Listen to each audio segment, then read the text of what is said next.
आप सभी का मंगल हो। नमस्कार। माता पिताओं का वहमी होना, छोटी छोटी बातों को पकड़ना, बार बार एक ही बात को दोहराना, सो माँ हो चाहे पिता हो, ठीक ना, वो चाहे सास ससुर के रूप में हो चाहे वैसे भी हो, एक ही बात को बार बार दोहराना या बीच बीच में ताने मारे रखना, ठीक है ना, ये सारी चीज़ें क्या दर्शाती हैं आपको? या बहुत ज़्यादा क्या कहते हैं, एकदम से हाइपर हो जाना और वगैरह वगैरह, ये सारी चीज़ें आपके लिए शोभा नहीं देती। तब नहीं शोभा विशेष तो वैसे तो नहीं देती हैं, लेकिन उस समय तो बिल्कुल नहीं देती जब आपका बेटा मतलब विवाहित हो जाए, उसका विवाह हो जाए, बहू घर में रह रही हो, तो उस जगह ये सब बातें बहुत ही क्या कहते हैं ओछापन फोड़ता को लिए हुए रहती है। चाहे माता जी हों सासू के रूप में, चाहे पिताजी हों ससुर के रूप में। इस चीज़ पे गौर कर लीजिए। माता पिता को गौर करना चाहिए जो सास ससुर बन चुके हैं। मैं तो इतना ही बारंबार कहूँगा, बिल्कुल क्या कहते हैं, और किसी प्रकार से फिर से मैं कहना चाहूँगा, तो मुझे भी मालूम है क्या मान मर्यादाएं होती हैं, ठीक है ना, बेटी बेटा परिवार सब कुछ, बहू आदि सबकी अपनी अपनी मर्यादाएं, मतलब एक सीमाएं हैं, लेकिन फिर भी देश काल परिस्थिति के हिसाब से कुछ चीज़ें ऐसी होगी जिसमें भारी बदलाव आ चुका है। अगर आपने इस आधुनिक युग में अपने आप को नहीं चेंज करा, इस समय के हिसाब से नहीं चले, कहावत भी है, जो व्यक्ति समय के हिसाब से नहीं चलता समय उसको पछाड़ देता है, सीधा सा गणित है, ठीक है ना, उसको एक जगह फिर मजबूर कर देता है, बिल्कुल एक जगह टिका देता है। तो इसीलिए समय को पहचानिए। हर चीज़ में ऑर्थोडॉक्स टाइप का होना मतलब पुरातनवादी होना, ऐसा नहीं होना चाहिए कि हर बात की गांठ बांध ली, हर बात को क्या कहते हैं खींच दिया, हर बात को ये नहीं ऐसा नहीं, हमारे समय ऐसा नहीं। भाई हमारे समय क्या था क्या नहीं था, मैं अपनी बात ही कर लेता हूँ। हमारे समय क्या था क्या नहीं था, अब तो जो है उसको स्वीकार करना। नहीं करोगे तो या तो आपका बच्चा क्या कहते हैं बच्चों में मतभेद हो जाएगा, बेटे बहू में, ठीक है ना, या फिर क्या कहते हैं बेटा बहू जो है वो आपसे मतभेद करके दूर चले जाएंगे। दो ही चीज़ होगा, या तो उनकी गृहस्थी में दिक्कत आ जाएगी, या आपसे बच्चे दूर हो जाएंगे। फिर करते रहना, और नहीं तो आप ही मजबूर होकर अपने आप को चुप, फिर बाद में बैठोगे खिसियाते हुए, दांतें नहीं पोड़ते हुए, तो क्या मतलब बना? बताइए। आप पहले से ही समझदारी से काम लीजिए। आप किसी भी तरह से अपनी बहू को इतना भी कंपेल मत करिए। कुछ चीज़ें ऐसी होती हैं जिसमें कंपेल करने की ज़रूरत अब है ही नहीं।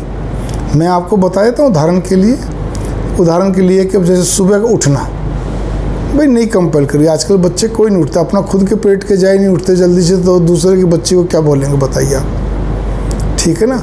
वो अलग बात है कि वो अपने हिसाब से चले करिए। दूसरी चीज़, उनको पूजा के लिए कंपेल करना, मतलब दबाव बनाना कि नहीं तुम्हें इतनी देर करनी है, ये भी करो वो भी करो, नहीं करो। आजकल भागा दौड़ी की ज़िंदगी है, सर्विस वाले हैं, बिजनेस वूमेन है, सब कुछ है, या नहीं भी हैं तो भी उनको अपने पति बच्चों सबका करना, तो कई बार नहीं हो पाती। वो फिर सुबह न करके वो अपने हिसाब से करती हैं। हाउस वाइफ जो होती है फिर वो अपने हिसाब से सब चले जाते हैं, हो जाते तब वो करती हैं। इसी प्रकार से कपड़ों को लेकर सुबह सुबह कई बार क्या रहता है, आदमी हड़बड़ाहट में जो भी कुछ हो, एक क्यों नहाए धोए तो रहते नहीं सुबह सुबह। अब छोटा बच्चा, उसके लिए भी दूध चाय तैयार कुछ करना है और किसी को कुछ देना है, खुद के लिए कुछ हो गया, सुबह उठे कपड़े, अब वो नाइट सूट में या किस में जो भी कुछ है। इधर हमारे जैसे बड़े बुजुर्ग भी उठे हुए हैं, ठीक ना। फिर हम कहते हैं देखो बहू को शऊर नहीं है, शऊर मतलब अक्ल नहीं है, कैसे कपड़ों में आ गई, सूट नहीं पहना या साड़ी नहीं पहनी, जो भी कुछ हो, घूंघट नहीं लिया। भाई पहली बात तो ये कि आप वहाँ पे बैठे क्यों, आप बाहर बैठे, क्या इसका अंदर बहू रसोई तक नहीं आएगी? सबसे बड़ी चीज़ है, जिस जगह किचन है उस तरफ मुंह करके बैठना ही नहीं। बस मैं तो इतना जानता हूँ, कई जगह किचन फ्लैट्स वगैरह में कह रहे थे ड्राइंग रूम किचन सब बराबर होते हैं, ओपन जिसको बोलते हैं, या नहीं भी ओपन हो तो भी किस लिए बेटा, अपने कमरे में बैठो ना, जो भी कुछ हो। ड्राइंग रूम में बैठेंगे या ऐसी जगह बैठेंगे जहाँ से सब कोई निगाह रहे, गलत चीज़ मैं फिर कहने जा रहा हूँ, सॉरी, बिल्कुल गलत है ये। इसी प्रकार से आपको कोई चीज़ पे ध्यान देने की जरूरत नहीं, उसने क्या पहना क्या नहीं पहना, बस ठीक है सुबह का समय चल रहा है। तो इसलिए और भी बहुत सारी चीज़ें, छोटी छोटी बातें हैं, ठीक है ना।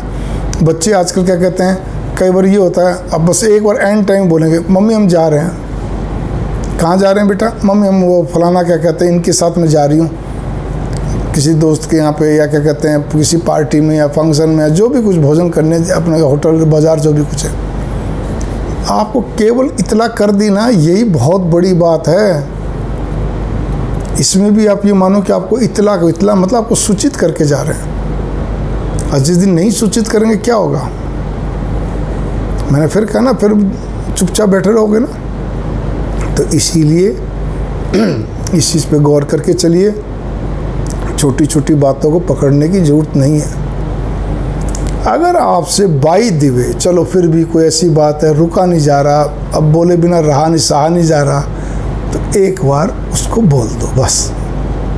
वो भी ससुर तो कोई बहुत ही रेयर स्थिति में बोले, बहुत ही विषम परिस्थिति अगर हो, भगवान ना करे, नहीं तो छोटी मोटी बात लेडीज़ मतलब सास बोल दे, वो भी हर छोटी छोटी बात को लेकर नहीं, कोई ख़ास बात हो तब। ये जो मैंने अब तक जितना बोला ये तो नज़रअंदाज करना ही पड़ेगा, ये तो 100 की 100। आप अपने मूंछ का सवाल बनाओगे तो केवल बातें बिगड़ती है, गुब्बारा बनता है, नासुर बनता है, जिस दिन फटेगा तो सब मूंछें नीचे हो जाएंगी।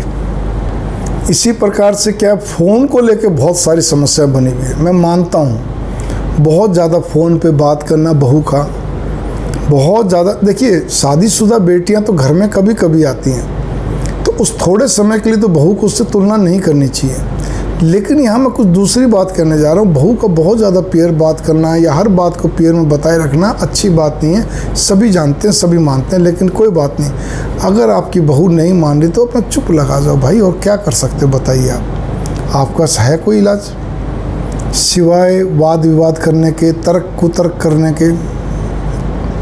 नहीं है ना। तो मैंने कहा ना, कुछ हालात को चुप लगा दीजिए। और ये तो जब होता है जब आपका बेटा मजबूत हो, तो वो अपना आप देखेगा, अपने आप करेगा, नहीं तो कोई फ़ायदा नहीं है, नहीं तो कोई फ़ायदा नहीं है। इस चीज़ पे गौर कर लीजिए आप। क्यों? क्योंकि बेटा कुछ बोलेगा नहीं, आप बोल बोल के बुरे बनोगे, होने जाने कुछ है नहीं। इसीलिए मैंने एक ही चीज़ कही है, छोटी छोटी बातों को लेकर चुपचाप लगा लीजिए, ज़्यादा अच्छा है, ज़्यादा बढ़िया है, ठीक है ना। वरना मुंह की खानी पड़ेगी, और बेटा भी ज़्यादा कुछ नहीं बोलेगा, या तो आपके सिर पे चढ़ के आएगा या कुछ बोलेगा नहीं, चुप लगा जाएगा, ठीक है। उसको कहने की हिम्मत नहीं होगी बेटे को, बहू को, फिर वही ढाक के 3 बात, मतलब होने जाने कुछ नहीं। मेरी छोटी सी बात को गंभीरता से लीजिएगा। मंगल कामना, नमस्कार। अगर घर बसाना है, और हाँ जो मैंने कहा ना वहम, किसी बात का वहम मत करो। बच्चे आजकल वहम नहीं मानते हैं, कोई वहम नहीं मानते, ठीक है ना। वो अपने स्टाइल से चलते हैं, अपने स्टाइल से, जितना मान ले ठीक है, नहीं माने अपना ठीक है। पहले से अपने आप में सचेत रहिए। मैं आपको फिर कहने जा, कोई तरीका नहीं है। अरे आप दूसरे की बेटी से इतनी आशा रख रहे हो, अपनी बेटी को भी देख लो, ठीक है। और अगर मान लो आपकी बेटी आपका अनुरूप है, तो भी अब क्या दूसरे से आशा रखनी, जितनी हो सके ठीक है। उसको भी समझ, पढ़ी लिखी है, बेवकूफ़ नहीं है, क्योंकि बहुत सारी बातें आपके बेटे पे भी निर्भर करती हैं, ठीक है ना। मंगल कामना, नमस्कार। और अगर आपका बेटा भोला है, सीधा है, सारी बात मैंने मान ली, तो फिर आपको अपने बेटे का साथ न देकर बल्कि बहू की सहेली बनना चाहिए। ये भी आप नोट कर लीजिए, तो फ़ायदे में रहोगे, कायदे में रहोगे तो फ़ायदे में रहोगे। मंगल कामना, नमस्कार।